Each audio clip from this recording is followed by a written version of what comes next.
천문화 원전인 도전, 그리고 도전 강독 시리즈 1편으로 나온 천지 성공에 대한 내용 알아보고 있습니다.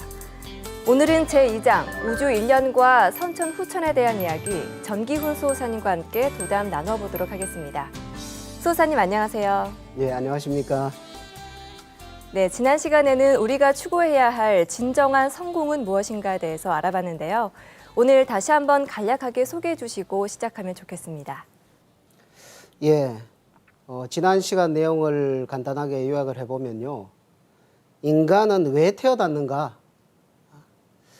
인간은 성공하기 위해서 태어났다. 이렇게 정의를 할 만큼 우리는 성공을 갈망을 하면서 살고 있죠. 네. 근데 이 인간의 행복이라는 것은 성공으로 이렇게 이루어질 수 있다. 이런 이야기들을 나누었습니다.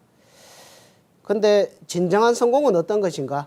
여기에서 우리 삶의 근원이 되는 이 천지와 함께하는 성공, 그리고 천지 변화의 때를 정확히 알고 그 때에 순응해서 사는 것, 그렇게 해야만 진정한 성공을 이룰 수 있다, 이런 이야기를 했습니다. 그래서 성공에 있어서 가장 중요한 코드이면서도 그 도외시를 했던 이 천지라는 문제, 하늘과 땅의 문제를 이야기를 했고요. 지금은 또 대자연의 변환기, 또 문명의 전환기, 이런 때이기 때문에 천지 변화의 대세를 정확히 아는 것이 참으로 중요하다, 이런 말씀을 이렇게 나누었습니다. 네. 그리고 이 강정산 상제님께서 처음으로 이렇게 들고 나오신 상생의 새 이야기, 여기에 모든 인류가 귀를 기울여야 된다, 이런 내용들로 지난 시간 이야기를 나누었던 것 같습니다. 네, 지금 지구적으로 대변화가 일어나고 있는 대전환기라는 것은 알겠는데요. 그런데 이렇게 대변화가 일어나는 이유에 대해서 아직 정확하게 밝혀내지는 못하는 것 같습니다. 이렇게 대변화가 일어나는 근본적인 이유는 무엇인가요? 예, 결론부터 말씀을 드린다면 이 책 천지성공 2장의 제목처럼 우주의 가을이 오고 있다. 그러니까 여름에서 가을로 바뀌는 어떤 우주적인 큰 전환기이기 때문에 이런 일들이 벌어지고 있고, 이런 변화들은 그런 가을을 알리는 신호탄이고 징조이기 때문에 그렇다, 이렇게 참 결론부터 말씀을 드리고 싶은데요.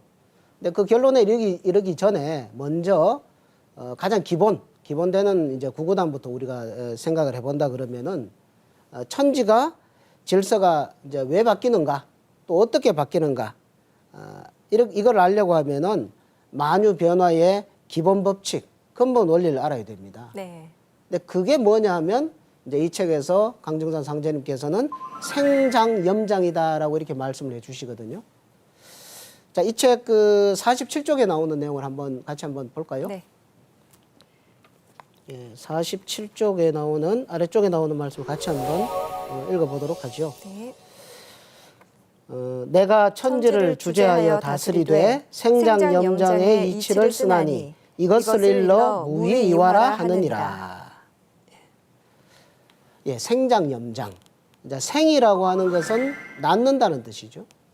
그리고 장이라고 하는 것은 길장자, 이것은 이제 기른다, 자란다, 이런 뜻이고요. 그 다음에 염이라는 것은 수렴한다, 여문다, 열매를 맺는다, 이런 뜻이고요. 네. 그 다음에 장이라는 것은 저장하고 휴식하고 폐장한다, 이런 뜻이죠. 그래서 생장염장. 근데 이것이 다시 휴식기를 지나고 나면 다시 생의 단계를 또 이렇게 시작을 한다. 생장염장의 순환의 이치를 말씀을 하십니다. 순환. 네. 이것은 뭐 세상 만물은 돌고 돈다, 뭐 이런 이야기들도 하고 하시는데, 이것은 이 세상 만물에 적용되는 가장 보편적인 법칙입니다. 나무도, 뭐 우리 인생도, 뭐 계절도, 뭐 예를 들어보면 여러 가지가 있거든요. 나무도 봄 되면 싹이 나죠. 여름 되면 자라죠. 가을이 되면 열매를 맺죠. 겨울이 되면 긴 휴식으로 들어가죠. 그리고 새봄이 되면 또 싹이 납니다. 계절도 봄, 여름, 가을, 겨울이잖아요. 계절이 뭐 5계절, 6계절이 있는 것도 아니고 생장염장의 그 기본 이법에 따라서 꼭 4계절로만 이렇게 딱 이렇게 틀이 갖추어지는 것입니다. 인간도 나서 자라서 그 다음에 자식을 놓고 늙어서 죽음의 질소로 들어가서 휴식을 취하고, 이게 이제 생장염장으로 이렇게 돌아가는 거죠. 그래서 아주 작은 미시세계든 아니면 큰 거시세계든 이 간단하면서도 기본적인 이 법칙에 따라서 이렇게 둥글어 간다, 네. 돌아간다. 이것을 먼저 알고서 들어가야 된다고 봅니다. 시간이 과거와 현재, 미래로 무한정 흐르는 것이 아니라 이 생장염장이라는 일정한 법칙 속에서 흘러간다는 말씀이신데요. 그렇다면 이 생장염장의 일정한 법칙과 또 지금 우리가 살고 있는 시간대는 어떤 관련이 있는 건가요? 예, 이 생장염장의 기본적인 입법 주기, 순환 법칙에 따라서 이 우주가 인간과 문명을 낳고 길러내는 가장 큰 어떤 시간 주기가 있습니다. 네. 그것을 우주 일년이다라고 이야기를 합니다. 우주 일년. 우주의 주기가 있는데 그것은 마치 지구의 일년과 같은 그런 법칙으로 돌아가는 그런 주기가 있다. 네. 이것은 정산도의 안온산 태상종도사님께서 처음으로 해방 직후에 처음으로 이렇게 밝혀주신 내용인데요. 이것을 아주 쉽게 도표로 그려주셨거든요. 네. 그래서 요거는 이제 도표를 보면서 제가 설명을 좀 드리도록 하겠습니다. 네. 자, 여기 화면에 보이는 생장염장 아까 설명을 드렸죠. 모든 만물은 이 기본 법칙으로 돌아간다는 거죠. 자, 그 다음 화면을 보겠습니다. 그런데 인간 전체, 인류 그리고 인류 문명을 이렇게 낳고 길러서 거둬들이는 큰 주기, 이 우주의 큰 주기, 우주일년이 있다. 이것을 지금 안온산 태상종도사님께서 이렇게 도표로서 이렇게 그려주셨어요. 자, 그러면 이것은 1년의 봄을 생각을 해보면 아주 쉽고 간단합니다. 자, 봄이 되면은 초목에 싹이 나듯이 이 우주에 봄이 왔습니다. 겨울을 지나고 이제 봄이 왔습니다. 그러면 이 육대주에 뭡니까? 인간과 만물 생명들이 막 이렇게 생겨납니다. 막 생겨나서 그렇게 해서 점점 따뜻해지면 여름이 됩니다. 여름이 되면 막 번성을 해요. 숫자적으로 번성을 하고 또 인간은 지혜가 발달이 되어 있으니까 문명을 열죠. 문명을 열어서 문명을 막 발전을 시킵니다. 학문도 발전시키고 뭐 철학도 종교도 발전시키면서 이렇게 가는데 그것이 극한으로 이렇게 가다가 뭐 영원히 가는 것이 아니라 이 가을의 시기가 되면은 그것이 다시 이제 성숙기로 확 들어가거든요. 가을. 그게 우주의 가을이고, 근데 이것이 또 영원히 지속되는 것이 아니라 이제 우주의 겨울철이 되면 그 모든 것을 놓고 그러니까 휴식을 취하고 다음 인간과 문명을 준비하는 그런 시간으로서 우주의 겨울을 이렇게 보내게 됩니다. 그래서 이 우주에 봄과 여름과 가을과 겨울이라고 하는 각 시간의 색깔이 있다. 이것을 처음으로 이렇게 밝혀주신 분이 안온산 태상종도사님인데요. 보통 사람들은 시간이 과거에서부터 현재, 미래로 영원히 흘러가는 것으로만 그렇게 생각을 합니다. 실제 이야기해 보면 그렇게 생각하는 분들이 참 많아요. 이 우주가 137억 년 전에 열려가지고 빅뱅으로 열려가지고 지금까지 계속 왔지 않느냐? 앞으로도 계속 갈 거 아니냐? 어딘지 모르겠다. 이렇게 생각을 하는데 그것이 아니라 이 우주는 열려서 이렇게 쭉 발전 진화를 해 나가는데 그 진화는 어떻게 돼 가느냐? 이런 그 우주 일년이라고 하는 큰 순환 주기의 순환을 통해서 이 우주의 역사는 발전되어 나간다. 이것을 이렇게 들여다봐야 된다는 겁니다. 그래서 인간의 문제를 생각을 하든지 뭐 역사, 정치를 생각하든지 경제를 논하든지 어떤 이야기를 하든지 이 우주의 봄, 여름, 가을, 겨울의 큰 흐름, 이 순환주기 이거를 바탕에 깔고서 그 문제를 놓고 봐야만 그것이 정확한 결론까지 도출이 되고 어떤 흐름을 정확히 읽어낼 수가 있다는 거죠. 네. 그리고 이제 봄, 여름은 빨간색으로 되어 있잖아요. 빨간색으로 되어 있는 것은 따뜻하다는 거죠. 따뜻하다. 그래서 봄, 여름의 시간을 이제 먼저 오는 하늘이라고 해서 선천이라고 하고요. 그 다음에 가을, 겨울은 이제 차가운 시원한 그런 시간대 뒤에 오는 하늘이라고 해서 후천이라고 합니다. 후천. 그래서 봄, 여름, 선천은 이렇게 분열하고 발달하는 그런 시간. 그리고 가을, 겨울, 후천은 이때는 이렇게 수렴하고 통일하는 시간, 그런 운동을 하는 시간이다. 그래서 분열과 통일, 분열과 통일, 분열과 통일 이런 것을 끊임없이 이렇게 반복을 하는 거죠. 그래서 생명도 분열을 할 때 확 쏟아져 나왔다가 통일을 할 때 그 모든 생명의 종을 거두어 들였다가 또 쏟아져 나왔다가 거두어 들였다. 이거를 반복을 하는 거죠. 그래서 그것을 이제 좀 어려운 말로 이게 봄, 여름, 선천에는 이 때를 지배하고 있는 질서가 상극이다. 이렇게 이야기합니다. 상극. 서로 상자, 이길 극자. 서로 막 이게 발전을 하려면 경쟁을 하잖아요. 상극이 질서가 이때를 지배를 하고 있고, 가을, 겨울, 후천 시간대는 상생, 서로 이렇게 살려내는, 서로 도와주는 이런 성숙한 원리가 지배를 하고 있다. 그래서 상극과 상생, 그리고 선천과 후천, 생명이 쏟아져 나오고 거두어들이고, 이것을 끊임없이 반복을 하는 이 속에서 이 우주의 역사, 인류의 역사,文明의 역사, 인간의 역사는 돌아가고 있다는 거죠. 이거를 깔고서 모든 문제를 이야기해야 된다. 네. 이렇게 이제 기본적인 설명을 드릴게요. 네. 지구에 1년이 있는 것처럼 우주에도 1년이 있고, 또 지구에 봄, 여름, 가을, 겨울이 있는 것처럼 우주에도 사계절이 있다는 말씀이신데요. 이 우주 1년이 있다는 것에 대해서 우리가 좀 더 쉽게 이해할 수 있는 구체적인 근거가 있을까요? 제가 조금 전에 설명을 간단하게 드렸지만, 뭐 이렇게 알고 보면은 아주 참 쉽게 깨달을 수 있는데 의외로 또 잘 이해가 안 되는 분들도 있는 것 같아요. 근데 빙하기를 들어보셨을 겁니다. 빙하기. 네. 빙하기라 그러면 사람들이 옛날 옛적에 맘모스가 살던 아주 추운 시절이 있었던 그때 이렇게 생각하는 분들이 많은 것 같아요. 근데 현대 과학에서 과학자들이 그 남극에 빙하가 쭉 쌓여 있는데 그것을 길게 그 코어를 이렇게 뽑아서 연구를 해보니까 지난 42만 년 동안 4번의 빙하기가 반복해서 왔다. 이거를 밝혀냈어요. 그 그래프가 나오죠. 이게 이제 지구의 기온이 올라갔다가 또 내려갔다가 올라갔다가 내려갔다가 이것을 주기적으로 반복해서 이렇게 진행되어 온 것을 밝혀내고 있거든요. 그것은 빙하기가 그렇게 계속 반복되어 왔다는 거죠. 그래서 10만 년에서 12만 년 주기를 이야기를 합니다. 또 과학자들이 지구 기후 변화를 연구를 해보니까 지구 변화의 주기가 약 12만 4천 년 정도다. 이런 걸 발표한 내용도 나오고요. 이 뭐냐면은 빙하기는 아까 우주의 봄, 여름, 가을, 겨울 할 때 우주의 겨울철에 해당이 되는 거거든요. 그러니까 봄, 여름, 가을, 겨울. 그리고 또다시 봄, 여름, 가을, 겨울. 이것이 반복된다는 것입니다. 이 우주가 이런 계절을 반복을 하고 있다.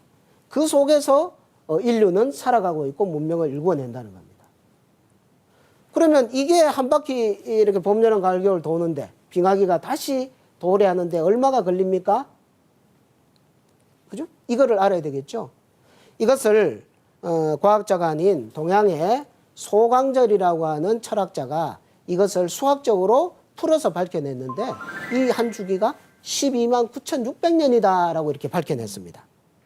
이 우주에서 인간과 문명을 낳아가지고 길러서 거두어내는 그 한 문명의 주기는 정확하게 12만 9,600년. 그래서 우주가 열려가지고 거기에는 12만 9,600이라고 하는 그런 순환 주기의 순환을 통해서 이 우주는 전진을 해나간다. 이렇게 설명을 드리고 싶네요. 현대 과학에서는 이 빙하기 주기를 과학적인 방법을 총동원해서 알아냈잖아요. 그런데 동양에서는 이미 1000년 전에 빙하기 주기를 더 정확하게 밝혀냈다는 것이 정말 신기한 것 같습니다. 예, 상제님께서는 아름은 강절의 지식이 있느니라 이런 말씀하시거든요. 네. 이제 안다는 것, 지식, 이 우주와 인간에 대한 가장 근본적인 그 지식을 제일 정확히 밝혀낸 사람이 소강절이라는 사람이다라고 이렇게 인정을 해주셨는데요. 네. 이거는 이제 수학적으로 풀어낸 그 원리를 간단히 설명을 드리면요. 자, 지구가 한 바퀴 자전을 하죠. 그러면 이게 360도 운동을 하잖아요. 360도. 그 다음에 지구가 다시 태양을 안고서 공전 운동을 하면 또 원운동, 360도 운동을 하게 됩니다. 그러면 360도 운동을 360번 반복을 하면 그게 12만 9,600도 운동을 하는 거거든요. 그렇죠? 12만 9,600이라는 숫자가 거기서 나오죠. 자연에 내재되어 있는 숫자입니다. 그리고 이와 똑같은 원리로 이 360년을 우주의 하루로 해서 1년을 반복하게 되면 이 우주 1년은 12만 9,600년이라고 하는 그런 물리적인 시간이 나오게 됩니다. 자, 인간에게도 이 똑같은 이 우주의 DNA가 들어 있습니다.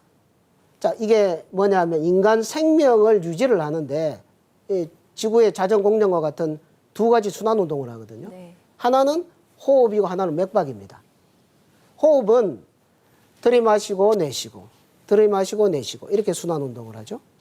내가 생명을 유지하기 위해서 그렇게 해야 되잖아요. 그 다음에 맥박, 심장이 피를 뿜어내고 다시 걷어들이고 뿜어내고 걷어들이고 이 순환 운동을 합니다. 마치 지구의 자전과 공전과 같은 거죠. 자, 요게 되어야 사람이 살 수가 있습니다. 그래서 1분의 평균 성인들이 호흡을 18번, 그 다음에 맥박이 72번, 이렇게 해서 하루 24시간을 이렇게 계산을 해보면 12만 9,600이 나옵니다. 12만 9,600. 참 신비롭죠. 네. 이 숫자는 이 생장 연장의 또 다른 표현이고 이 우주 생명의 DNA다. 이런 말씀을 드리고 싶고요. 이 12만 9,600이라는 이 대주기 속에서 인간과 문명이 낳고 또 기르고 발전하고 성숙되고 이렇게 한다. 네, 그렇게 말씀을 드리고 싶네요. 12만 9,600년이라는 이 우주의 물리적인 시간과 또 사람의 호흡과 맥박수를 계산한 이 생명의 주기가 같다는 그 말씀이 정말 놀랐습니다.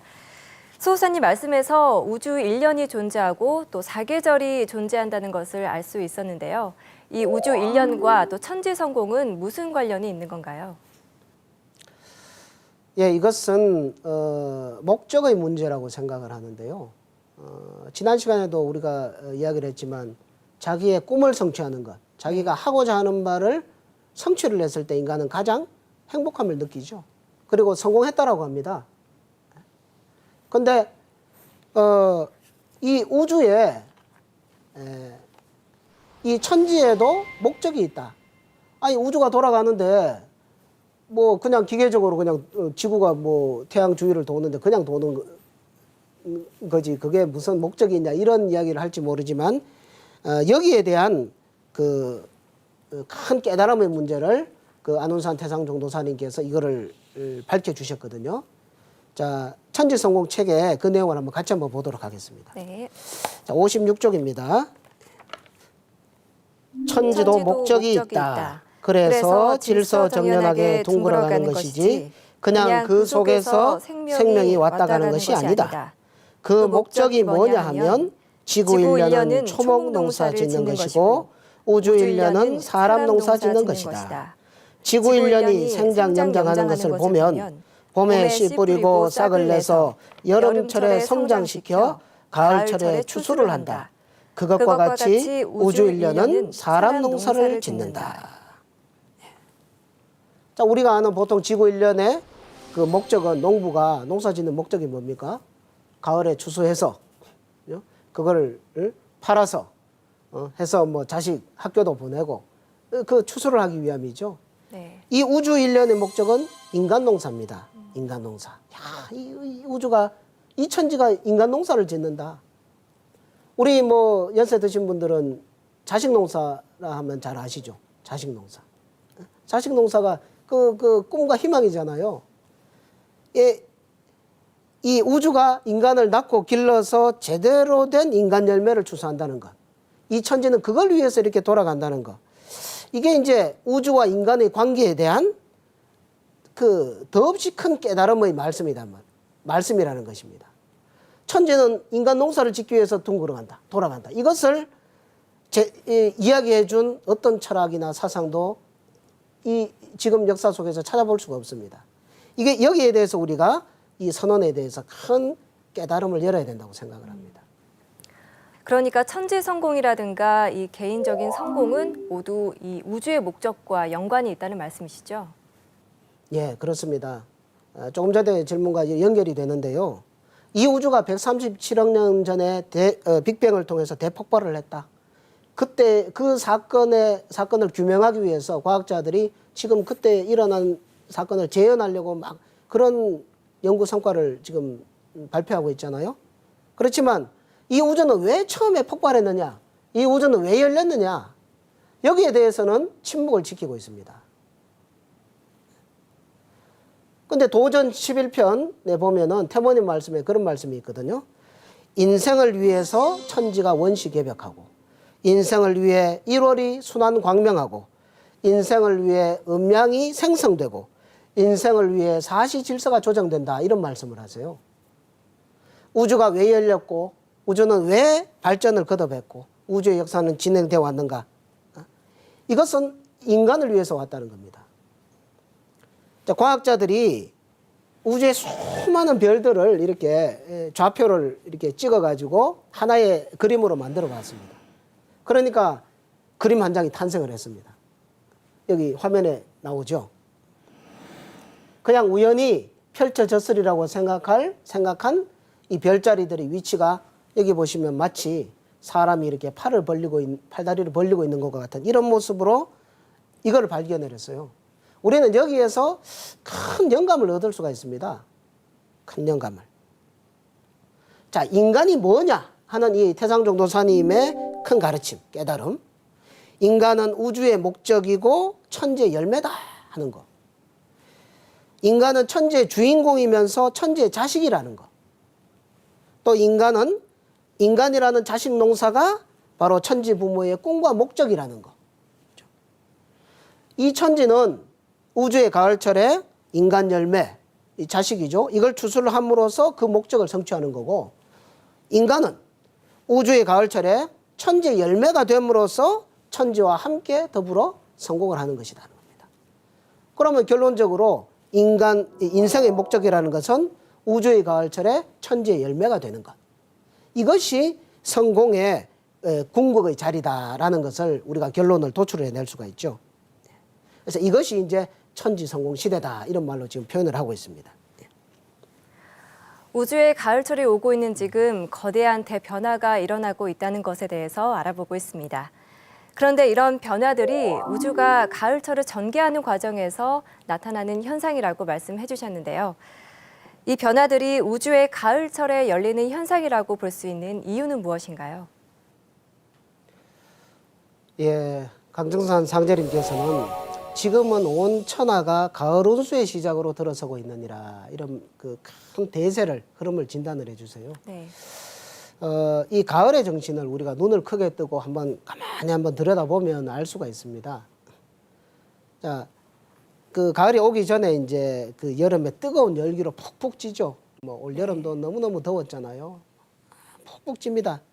그러니까 마치 지구의 빙하가 막 녹아내리는 이런 이 열기, 이런 것들을 반증을 해주죠. 그 다음에 인구도 폭발적인 성장을 합니다. 근데 과연 끝없이 성장만을 할까요? 끝없이. 나무의 키가 크고 하는데 이것이 계속 크기만 할까요? 이 가지가 벌어지고 막 이렇게 세분화가 됩니다. 그러다가 어느 순간 서리가 내리면서 우수수 그냥 낙엽을 다 떨어버리고 열매만 딱 남기고는 그 모든 물기는 뿌리로 돌아가죠. 나무는 앙상한 그 가지를 드러냅니다. 네. 이 1년의 그 여름, 가을이 바뀌는 이때의 변화 모습을 그대로 보시면은 우리가 생각을 할 수가 있거든요. 그거를 그려볼 수가 있습니다. 그 다음에 자연의 변화를 보면 여름과 가을이 바뀌는 이때는 분열과 통일이 함께 공존하는 이것이 여름과 가을이 바뀌는 큰 어떤 변화의 흐름이구나라는 것을 들여다볼 수 있는 근거라고 말씀드리고 싶네요. 네.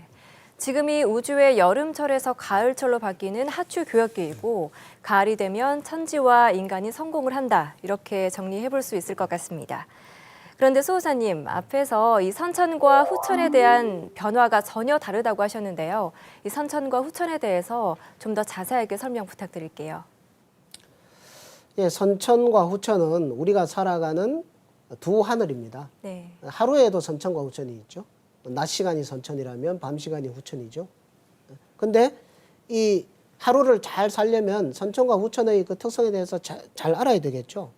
근데 이 선천 후천은 시간적으로는 연속적이지만 질적으로 보면 불연속입니다. 전혀 다르다는 이야기입니다. 완전히 다른 질서가 지배하는 시간이다.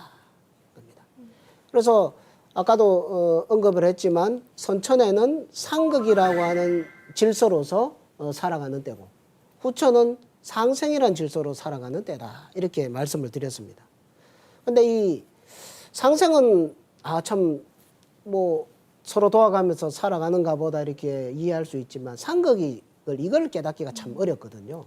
이거를 잘 깨달아야 됩니다. 상극. 상극은 서로 극한다. 서로 경쟁한다. 서로 제어한다. 대립한다. 이런 문자적인 뜻이 있는데 이 상극의 의미는 첫째로 뭐가 있냐면 상극이 있어야만 자연이 생명이 태어날 수가 있다. 이거 자연의 창조 원리입니다. 만물을 길러내는 원리. 이거를 봐야 되거든요. 자, 이제 지구에서 생명을 탄생시키기 위해서는 지구가 이렇게 에너지가 필요합니다. 에너지. 생명을 낳으려면 에너지가 많이 필요한데 그러려면 지구가 이렇게 몸을 삐딱하게 이렇게 기울여 가지고 태양빛을 많이 받을 수 있도록 기울입니다. 자기 자신을. 그러면은 뭐 편차는 있지만은 많이 받는 곳은 많이 받죠. 그 에너지를 가지고서 생명을 이렇게 낳아낸다 이거죠. 그 에너지를 이렇게 공급을 받는 거죠. 네. 그래서 상극이라는 원리라야만 그걸 삼양이음이다 이렇게 이야기를 하는데요. 양이 3이고 음이 2. 이 불균형이죠. 불균형의 상극 질서라야만 생명을 낳을 수 있다는 겁니다. 네, 수호사님 말씀을 들어보니까요. 만물을 낳고 기르는 데 있어서 상극이 반드시 필요하다라고 말씀해 주셨습니다.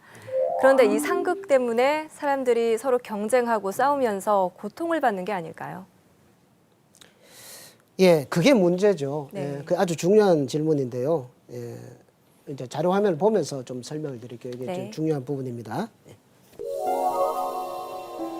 자, 이 화면을 보시면 선후천 그 비교 도표가 있습니다. 우리는 선천과 후천이라는 두 하늘을 살고 있는데 이 선천은 분열 발전하는 시대, 후천은 이제 통일하는 수렴통일하는 시대.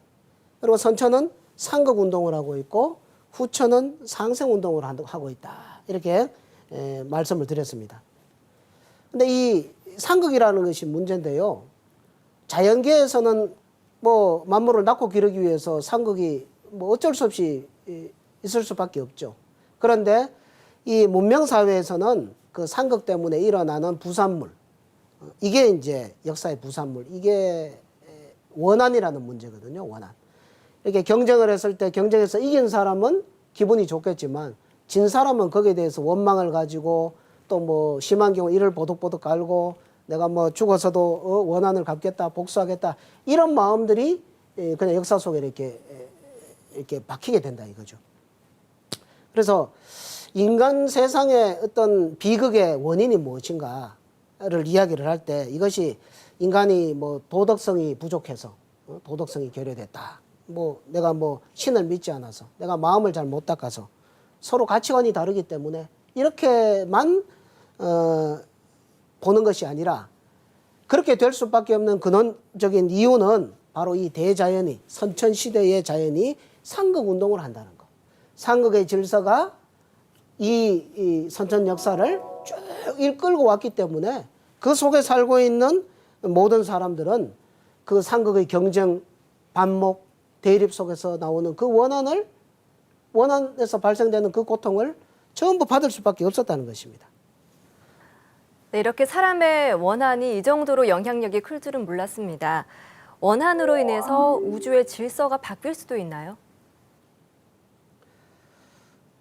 예, 눈에 보이지 않는 그 원한이 이런 그 세상에 영향을 미칠 수가 있는가 이런 거를 참 의아해 생각할 수도 있겠죠.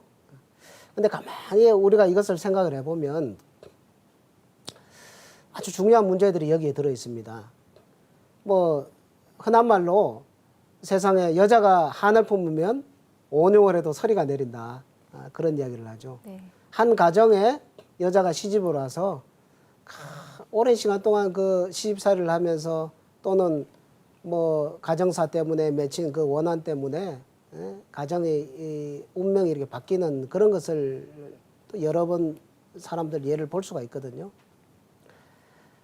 그 다음에 여기 화면에 보시면 단종과 세조 이야기를 아마 대부분 아실 겁니다. 조선왕조 500년사에서 아주 중요한 사건이 일어나는데요. 이 단종의 작은 아버지인 세조가 자기 조카를 폐위시키고 자기가 왕이 되죠. 그래서 그 이후 조선 왕조의 역사는 세조의 자손들이 조선 말까지 그 왕위를 이어가게 됩니다. 근데 그 결국 또 자기 조카인 단종을 죽이죠. 여기에 대해서는 많은 사람들이 뭐 생각은 갈리는 것 같아요. 어떤 사람은 세조가 그렇게 해서라도 왕권을 강화를 해서 이렇게 하니까 나라가 잘 다스려져 가지고 쭉쭉 이렇게 나아갈 수 있었다. 이렇게 이야기하는 분도 있고, 어떤 분들은 그게 무슨 말이냐, 어? 뒤에는 어떻게 될지는 그건 알 수 없는 일이다. 그렇지만 자기가 그런 조카를 그렇게 죽이기까지 한 것은 그거는 인륜상 도저히 용납할 수 없는 일이다.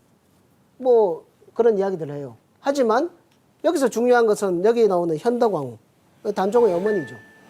단종의 어머니가 단종을 낳다가 난산으로 이렇게 일찍 돌아가시는데, 이분이 이제 자기 아들을 죽이는 이 세조의 꿈에 나타나가지고 저주를 하죠. 에이, 나쁜 놈, 너는 나쁜 놈이다. 이래가지고 침을 태 뱉습니다. 그 침 뱉은 자리에서 그 피부병이 생겨가지고 세조가 평생 그 고생을 했다는 이야기들을 하죠. 그러면 그 원한과 저주, 뭐 현덕왕후 한 사람의 그런 원한과 원망, 저주일 수도 있고, 또 이와 관련된 단종을 둘러싸고 있는 많은 사람들이 가진 그 원망과 그 원한, 이것이 조선 왕조를 영향을 미치지 않았다고 할 수 없거든요. 그래서 이 원한이 사건이 한번 생기게 되면 그것이 지속되고, 그 다음에 쭉 역사 속에서 누적이 되어가지고 많은 그 부문에 영향을 미친다는 것에 거기에 주목을 해야 된다고 봅니다. 이게. 자, 다음 화면을 보시면요. 흑인 노예들이 끌려가는 모습입니다. 흑인 노예들이. 뭐 할아버지, 할머니, 아버지, 어머니, 뭐 애들 해서 이렇게 해가지고 나중에 각자 다 팔려나가죠. 그러면은 여러분들이 이제 그렇게 됐다고 한번 생각을 해 보십시오. 어떡하겠습니까? 이거는 뭐 철천지 원한이다 이래서 뭐 난리가 나겠죠. 요즘 세상 같으면은. 그 스필버그 감독이 제작한 아미스타드라는 영화를 보면 그 흑인 노예들이 노예선에 끌려가면서 그 병들어 죽고 치여 죽고 애 낳다가 죽고 그러다가 노동력 상실하면 물에 빠뜨려 죽이고, 그런 것을 우리가 인류의 역사를 생각할 때, 인간의 문제를 과연 논할 때, 이 인간과 죽은 인간, 신명이죠. 이 원한의 문제를 이야기를 하지 않고는 이 문제는 접근이 안 된다는 것입니다. 이것을 한번 크게 우리가 깨달아야 되거든요. 이 외에도 여성의 원한, 남성에게 늘 이렇게 눌려 살았던 여성의 원한, 그 다음에 더 나아가서 낙태의 원한. 낙태의 총, 우리나라에도 1년에 수십만 명이 낙태가 됩니다. 지금도.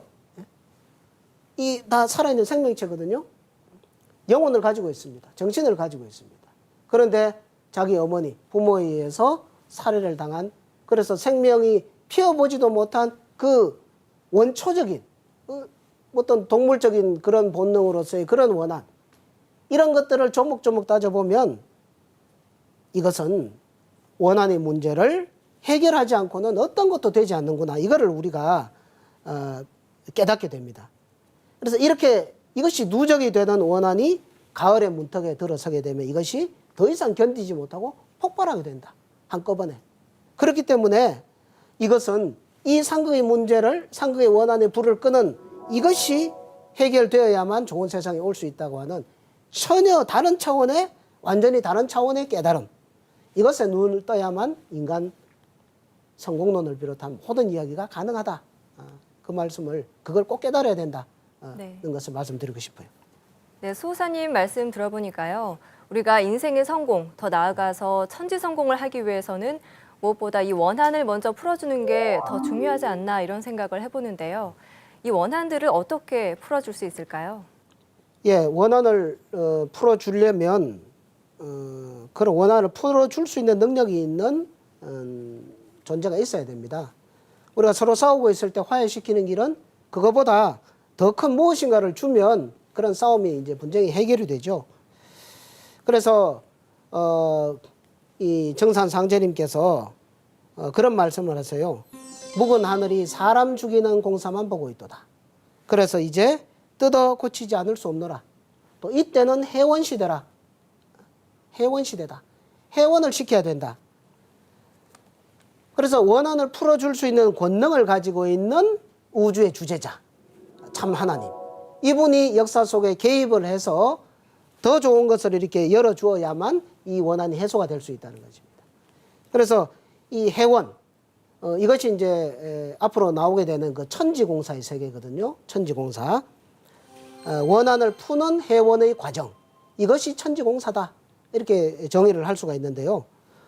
그 원한에 그 누적된 불길을 새로운 세상을 건설하는 에너지로 돌려 쓰는 것. 이 천지공사. 이것은 이제 이 책 5장에서 자세하게 이렇게 나오기 때문에 거기에서 이제 한번 살펴보도록 하고요. 네. 여기서는 원한을 풀기 위해서 상제님께서 이 역사 속에 개입하실 수밖에 없었다. 강세하실 수밖에 없었다. 하는 말씀까지만 드리도록 하겠습니다. 네. 상제님이 이 세상에 강세하신 목적이 이 신명과 이 인간의 원한을 끌어내고 또 후천상생의 세상을 여시는 데 있다. 이렇게 정리해 볼 수 있습니다. 그런데 수천 년 동안 축적되어 온 이 원한들이 왜 다른 때도 아닌 가을철이 돼서야 터져나오는 이유는 무엇일까요? 가을은 이제 봄, 여름 시간, 선천 시간 동안 누적된 원한의 불덩어리가 폭발해서 새로운 질적인 전환을 하는 때입니다. 네. 아까 선천과 후천은 질적으로 다른 세상이라 그랬죠. 네. 그렇기 때문에 가을이 되어서 누적된 것이 폭발해 나온다. 이런 말씀을 드리겠는데요. 자, 화면을 한번 보시면, 자, 아까 봄, 여름, 가을, 겨울의 순환을 이야기를 하는데, 이제 이것을 이제 봄을 이제 상징 부호로 나무목이라고 했습니다.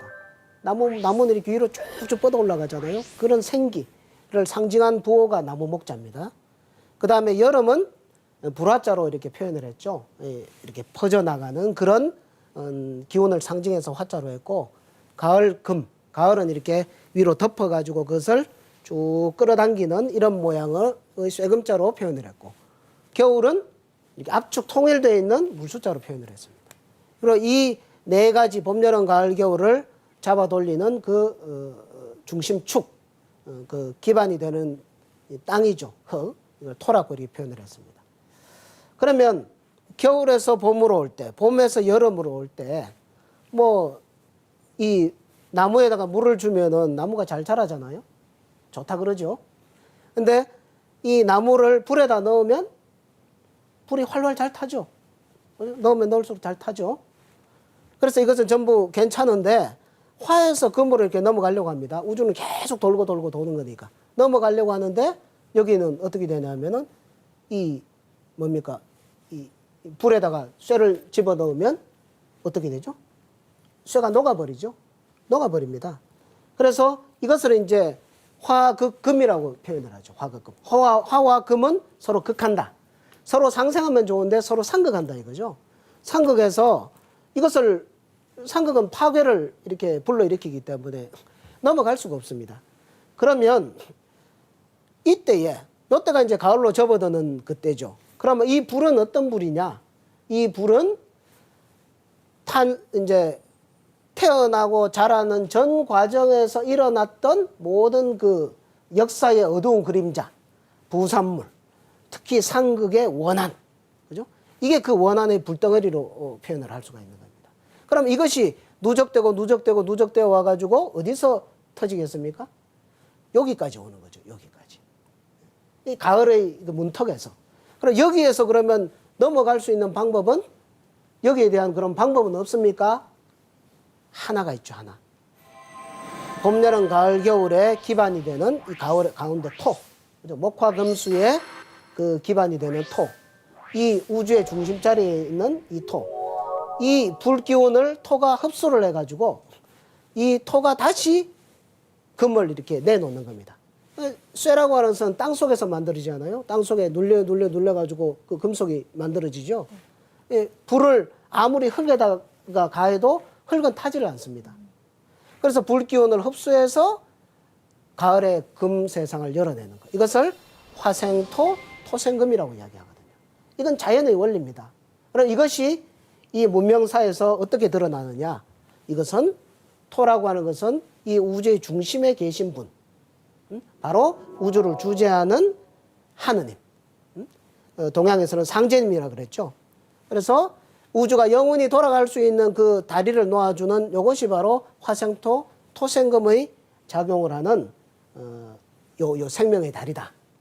그래서 여름, 가을이 바뀌는 요 때에 그 터져 나오는 원한의 불기운을 늘 이제 해소시켜서 연착륙을 시키는 이 자연 원리에 따라서 이제 우주는 돌아가게 된다. 이렇게 말씀을 드리고 싶네요.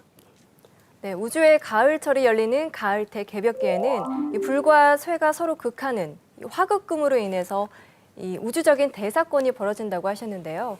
구체적으로 어떤 일이 벌어지는 건가요?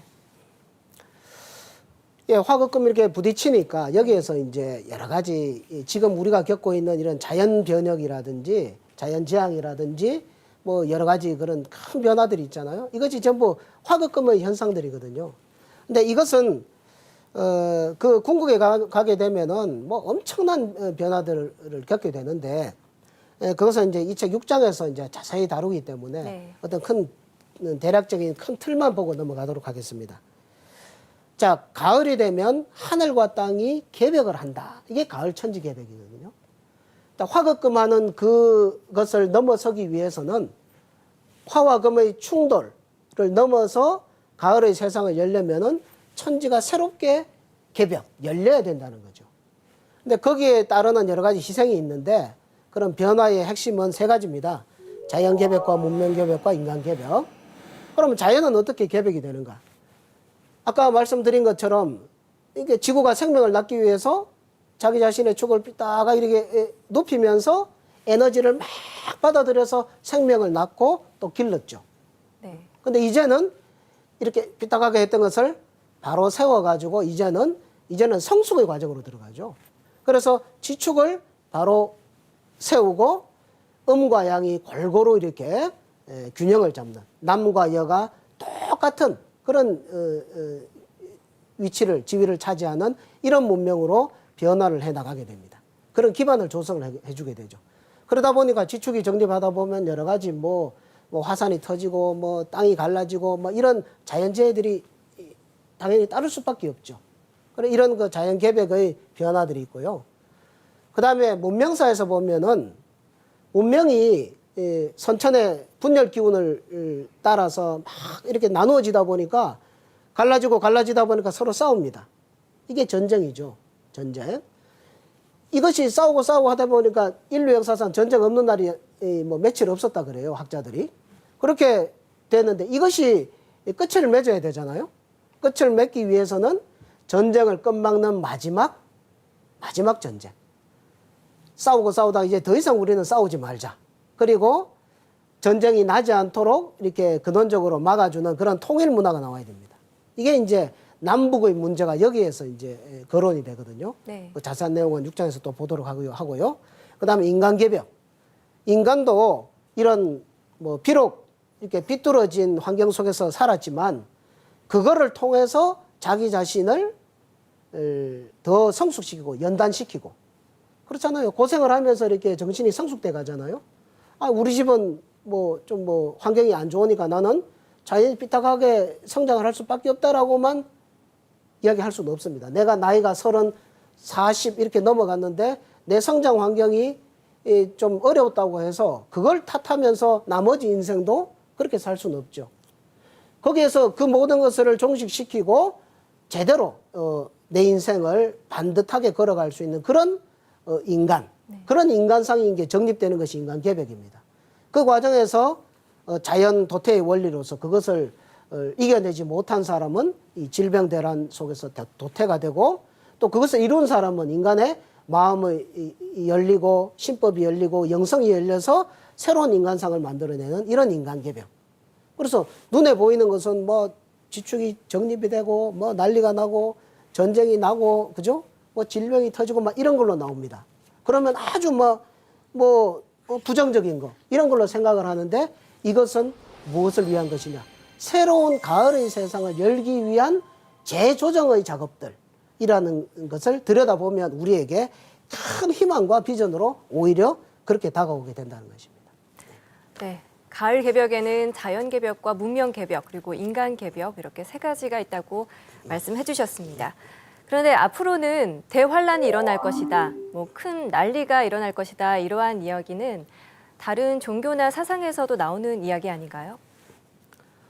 예, 뭐 지금 여러 가지 뭐 불교나 기독교나 뭐 캐톨릭이나 여러 종교들이 있죠. 근데 거기 보면은 앞으로는 미래에 큰 환란이 있다 이런 이야기들이 다 들어가 있습니다. 네. 우리는 뭐 거기에 관심을 안 가지고 있다 뿐이죠.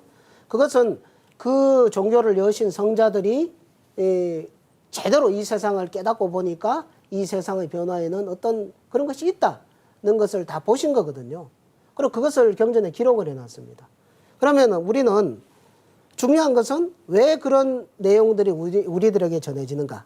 그것을 미리 알고 깨달았던 성자와 철인들이 우리들한테 그것을 일러준다는 거죠. 자기들이 그 깨달은 한 소식을 인류에게 전해왔다. 그러면 깨어나라. 그 일상적인 어떤 그 뭡니까? 자기가 살아가면서 자기 자신을 닦고 마음을 닦고 또 선행을 하고 봉사를 하고 하는 이런 것도 중요하지만 큰 변화의 흐름 속에서 거기에 적응해야 되는 중요한 문제가 있기 때문에 거기에 눈을 떠라, 깨달아라. 이것을 전해주고 있다고 봅니다. 도전해 보면 그런 말씀이 나옵니다. 천지는 말이 없으되 뇌성과 지진으로 표징하리라. 이런 말이 있어요. 우리 천지에 대한 얘기를 많이 했습니다. 천지. 근데 천지는 하늘과 땅입니다. 근데 손도 없고 발도 없어요. 말도 못해요. 그렇지만 이 천지의 몸짓으로 우리들에게 지금 메시지를 전하는 겁니다. 우리가 뭐 사건이 하나 뻥 터지면 뭐 일본에서 뭐 방사능 터지고 뭐가 지진이 터지면 어이쿠야 하고는 또 넘어가고 질병이 하나 터지면 어이쿠야 하고는 또 지나면 또 잊어버리고 그게 아니라 이 천지의 몸짓을 그것을 보면서 천지가 우리들에게 주려는 메시지를 깨닫고 다가오는 가을을 준비하라 라는 메시지를 사실은 끊임없이 주고 있다는 겁니다. 이것을 아무리 해도 소기의 경일계처럼 저는 들리지 않습니다. 이렇게 하면 도전에 나오는 용어를 빌리면 그것은 철을 모르는 철부지와 같다 이런 그 표현들을 말씀들을 하시더라고요. 그래서 지구촌의 여러 재난, 변화를 보고 또 여러 종교에서 말하는 그런 이야기들을 보면서 우리는 천지대세의 변화에 눈을 뜨고 깨어나라 이렇게 말씀을 드리고 싶네요. 네, 결국에는 인류가 상제님을 만나야 가을 대개벽을 극복하고 우주의 가을철을 잘 맞이할 수 있다 이렇게 말씀해 주셨습니다. 그런데 앞으로 인류가 맞이하게 될 후천 성경은 어떤 세상인가요? 예, 후천 가을 세상은 아주 이상적인 세상. 네. 또 우리 인류가 그토록 바라고 소망하던 세상. 뭐 이렇게 이야기를 할 수 있겠죠. 그래서 도전에서는 지상 성경이다. 네. 또 현실 성경이다. 또 상생의 질서로 돌아가는 지극히 좋은 이상적인 세상이다. 이렇게 이야기를 하고 있습니다. 과연 그 앞으로 다가오는 문명은 어떤 모습입니까? 인간의 이 신법이 열려서 영성이 열려서 만들어내는 문화는 어떤 것입니까? 자연이 재조정되면 어떤 세상이 되는 겁니까? 문명이 이 대립을 극복을 하고 나면 어떤 모습으로 변합니까? 이런 것을 자세히 알아볼 시간이 있을 것입니다. 하지만 여기서는 중요한 것은 이런 세상이 뭐 어떤 우리가 죽어서 뭐 또는 내가 해탈을 해서 멀리 가서 뭐 하는 꿈속의 세상이 아니라 우리가 내 삶과 더불어서 내 삶의 연장선 속에서 이어지는 그런 세상이라는 것입니다. 그리고 더 나아가서 우리가 그것을 직접 건설하는 세상이다. 이것을 말씀을 드리고 싶거든요. 네. 자, 이 2장의 결론이라고 할 수 있는 것이 저 89쪽을 한번 볼까요? 네. 이 책 89쪽. 자, 89쪽 아래쪽에 나오는 걸 같이 한번 읽어보겠습니다. 천존과 지존보다 인존이 크니 이제는 인존 시대니라. 이제 인존 시대를 당하여 사람이 천지대세를 바로잡느니라. 예, 봄철을 천존시대라고 하고요. 네. 이제 여름철을 지존시대라고 합니다.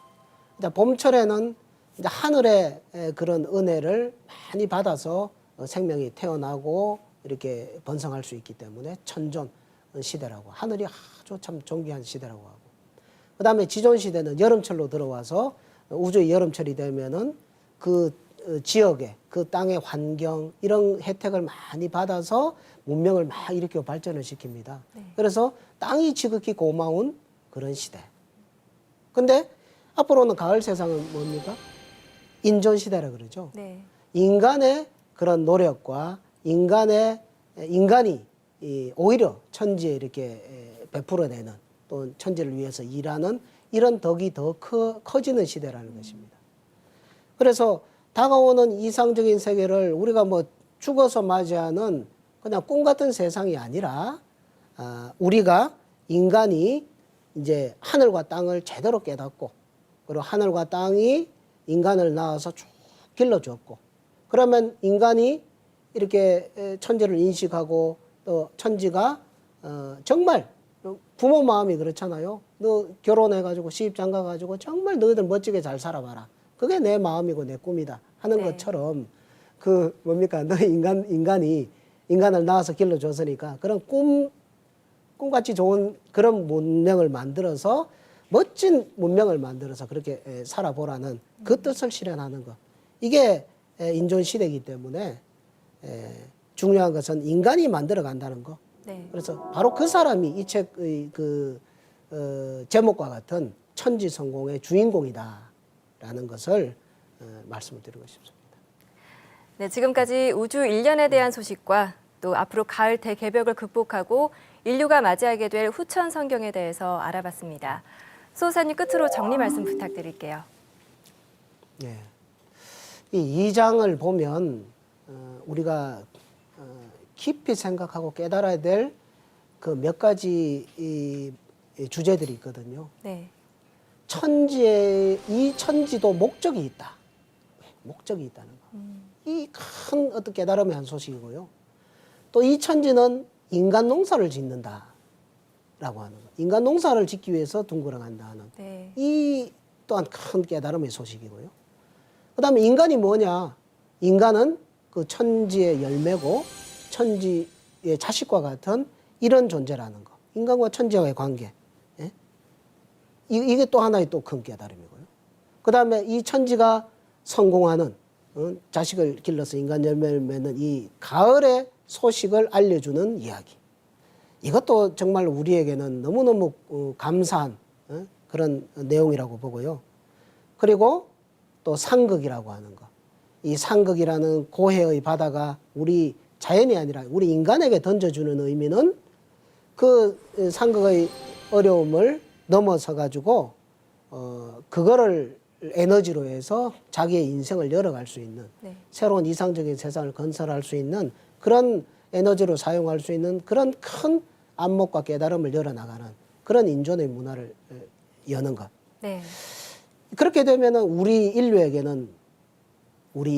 미래는 엄청 밝고 희망차고, 우리는 가슴 두근거릴 정도의 그런 비전을 가질 수가 있다는 것. 그것을 정리해서 말씀을 드리고 싶습니다. 네. 우주 1년이 둥글어가는 이 우주의 목적을 크게 깨닫는 사람이야말로 천지 성공의 주인공이 될 수 있다, 이렇게 말씀해 주셨습니다. 다음 시간에는 천지 성공 3장을 통해서 인간으로 오신 하나님, 증산 상제님에 대해서 자세하게 알아보겠습니다. 수호사님, 오늘 말씀 고맙습니다. 네, 고맙습니다.